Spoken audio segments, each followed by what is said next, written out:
একটা নতুন দিনের শুরু, আবারও একটা নতুন ভিডিও শুরু। তো hello everyone, good morning. Flavour of life channel থেকে আমি মমতা আবারও নিয়ে এসেছি তোমাদের জন্য আরেকটা নতুন ভিডিও। তো কেমন আছো তোমরা সবাই? আশা করছি সবাই ভালো আছো, আর আমিও ভালো আছি। তো সবাই বড়োদেরকে প্রণাম আর ছোটোদেরকে অনেক অনেক ভালোবাসা জানিয়ে আমার আজকের ভিডিওটা স্টার্ট করলাম। আজকে এটা হলো মঙ্গলবারের ভিডিও। তো সকালে সবজি কাটার থেকে দিন শুরু, মানে সকালে ছেলেদেরকে স্কুল বিদায় করে সকালের ব্রেকফাস্ট করা সব কিছু হয়ে গেছে। তারপরে আমি সবজি কেটে ধুয়ে রেডি করে রেখে দুপুরে রান্নার পুরো জোগাড় করে রেখে তারপরে যাব। অনেক কাছাকাছি আছে, যেহেতু মাসের এই লাস্টের কয়টা দিন খুবই কাজের প্রেশারটা যাচ্ছে, মানে আর ভালো লাগছে না কাজ করতে করতে, আমার হালত খারাপ হয়ে গেছে। আর আজকে রান্নাতে দেখো কি কি আছে। কুমড়োর টোকা কেটে রেখেছি, কুমড়োর টোকা, টমেটো, মিষ্টি কুমড়ো, আলু দিয়ে একটা নিরামিষ তরকারি করব। চচ্চড়ি শস্য দিয়ে করব না, এমনি জিরা দিয়ে নিরামিষ তরকারি করব। আর কাঁচা কলাটার একটা তরকারি করব। সব কিছু কেটে ধুয়ে মশলা রেডি করে রেখে তারপরে এসে পড়লাম। আজকে এই যে সব সোফার সব কুশনের কভারগুলো, সোফার ঢাকনাগুলো, এসব সব ধোয়া হবে। এসব সব ধোবো এখন। বিছানার চাদর, মানে ড্রয়িং রুমের কোনো কিছুই করেছিলাম না, ড্রয়িং রুমের সব বাকি ছিল, তো সব খুলে নিচ্ছি, এবার সব ধোয়া হবে। এই বছর প্রতি বছর আমাকে বাড়ির কাজ করে দেয় একজন আছে আমাদের, মুনিয়াকে দেখিয়েছিলাম আমার আগের একটা ভিডিওতে, কিন্তু এবার ও আমাকে একদম এন্ড মোমেন্টে দিয়ে দিয়েছে ধোকা। একদিন এসেছে, শুধু ঘরটা ঝেড়ে দিয়ে গেছে, আর একদিন আসবে বলেছিল কাপড় ধুতে, কিন্তু তার জন্য অপেক্ষা করতে করতে সে আর এলো না। তো দেখো অনেকগুলো কাপড় ভিজিয়ে কাপড় ধোয়া হয়ে গেছে। কাপড় ধুয়ে স্নান করে চলে এলাম, এসে পুজো দিয়ে দিলাম। একদম একা একা কাজ করতে করতে আমার অবস্থা খারাপ, আমার কিচ্ছু ভালো লাগছে না, মনে হচ্ছে যেন কোনো দিকে চলে যাই।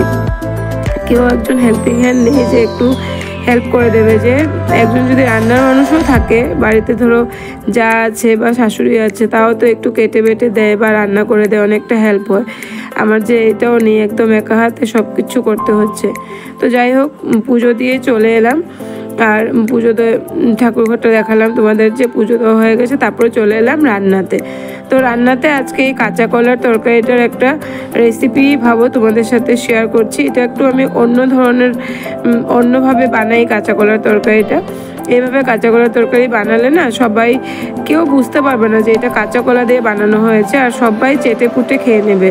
আর এটা হলো মানে বাচ্চাদেরকে খাওয়ানোর একটা বাহানা। বাচ্চারা তো সবজি খেতেই চায় না, আর কাঁচা কলা তো খাবেই না, আমিই খাই না কাঁচা কলা। আর আমার ছেলেরা কি খাবে? আমি এমনি কাঁচা কলা বানালে আমিই খাই না, কিন্তু এইভাবে কাঁচা কলা বানালে আমার ছেলেরা তো চেটে পুটে খায়। ওরা তো ধরতেও পারে না যে এটা কাঁচা কলা, আর কেউ বুঝতে পারবে না না বললে। তো দেখো আমি কাঁচা কলাগুলোকে সিদ্ধ করে তারপরে গ্রেডার দিয়ে গ্রেড করে নিয়েছি। মানে হাত দিয়ে যদি ম্যাশ করি না, তাও একটু দানা দানা থেকে যায়, তাই আমি গ্রেডার দিয়ে গ্রেড করে নিয়েছি। ওটা আর দেখানো হলো না। তারপরে আমি কাঁচা কলার মধ্যে দিয়ে দিয়েছি পেঁয়াজ কুচি, কাঁচা লঙ্কা কুচি, একটু জিরে গুঁড়ো, ধনে গুঁড়ো, লঙ্কা গুঁড়ো, তারপরে হলুদ, নুন দিয়ে, তারপর 3টে ডিম দিয়েছি, তারপর 2 চামচ বেসন দিয়েছি, দিয়ে ভালো করে মেখে নিয়েছি। আর এদিকে মশলার জন্য নিয়েছি আদা, রসুন, কাঁচা লঙ্কা আর 2 টুকরো পেঁয়াজ, ওটা পেস্ট করে নেব। তো এবার দেখো আমার সুন্দর করে মেখে তারপরে এইভাবে শেপ করে আমি সুন্দর করে এগুলোকে ভেজে নেব তেলে। তো কোফতা, এটা কোফতার মতন, কিন্তু কোফতা আসলে তো কোফতা রেসিপিটা তো একদম নিরামিষ হয়। ওটাতে তো আর ডিম টিম কেউ ব্যবহার করে না, ওটা পুরো নিরামিষ বানানো হয়। তারপরে নিরামিষ পোস্ত বাটাটা দিয়ে রান্না হয়। আর আমি যেহেতু এটাতে ডিম ব্যবহার করেছি, তাই এটার টেস্টটা হবে একদমই আলাদা। দেখতে কোফতার মতন, কিন্তু কোফতা না, কাঁচা কলার কোফতা বলেই আমি ওদেরকে খাওয়াই। তো যাই হোক, এই যে ডিম দিয়ে মেখে করলে এটার টেস্ট আলাদা হয়, যে খুব টেস্টি হয় এই তরকারিটা খেতে। এটা হলো আমার দিদনের হাতের রেসিপি। যখন আমরা ছোট ছিলাম আমরাও কাঁচা কলা খেতাম না, আমার এখনও ভালো লাগে না কাঁচা কলা খেতে, আমি এখনও খাই না, যদি এইভাবে বানানো হয় তবেই খাই। তো আমার দিদন যখন মামা বাড়ি যেতাম, তখন দিদন এইভাবে আমাদেরকে করে খাওয়াতো। খেতাম না বলে সবজি এভাবে করে খাওয়াতো, নানান নাম করে বাহানা দিয়ে। এখন আমিও করে খাওয়াই আমার ছেলেদেরকে, যেহেতু ছেলেরা খায় না, তাই ওদেরকে এইসব করে খাওয়াতে হয়। এসব করলে তো প্রতিদিন আর মাছ, মাংস, ডিম কত খাওয়া হবে। আর সবসময় মাছ মাংস ডিম খাওয়াটাও তো ভালো না স্বাস্থ্যের পক্ষে।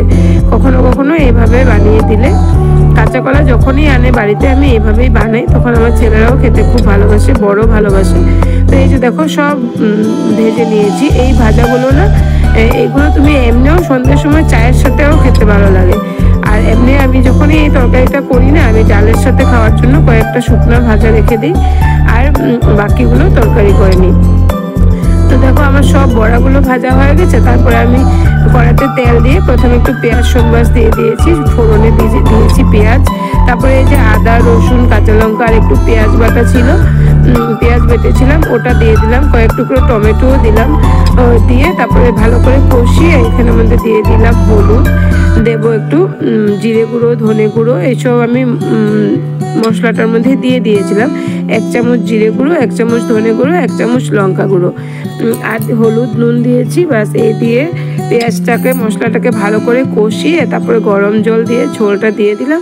তারপরে কোফতা ভেজে রেখেছিলাম এগুলো দিয়ে দিলাম, দিয়ে এবার এটাকে ভালো করে ফুটিয়ে একটুক্ষণ ফোটাবো, তখন ভালো করে জিনিসটা তেল মশলাটা ঢুকবে কোফতাগুলোর মধ্যে। এই যে দেখলে আমি কোফতা হয়ে গেছে, নামিয়ে নিলাম। একটু ঝোল রেখেছি না, এটা যখন ঠান্ডা হয়ে যাবে না ঝোলটা টেনে নেবে, যেহেতু এটা কাঁচা কলা তো ঝোলটা টেনে নেবে, আর কোফতাগুলো একদম স্পঞ্জের মতন হয়ে যাবে, খেতে খুব ভালো লাগে, খুব টেস্টি খাবার। তো যাই হোক রান্না শেষ, খাওয়া হয়ে গেছে।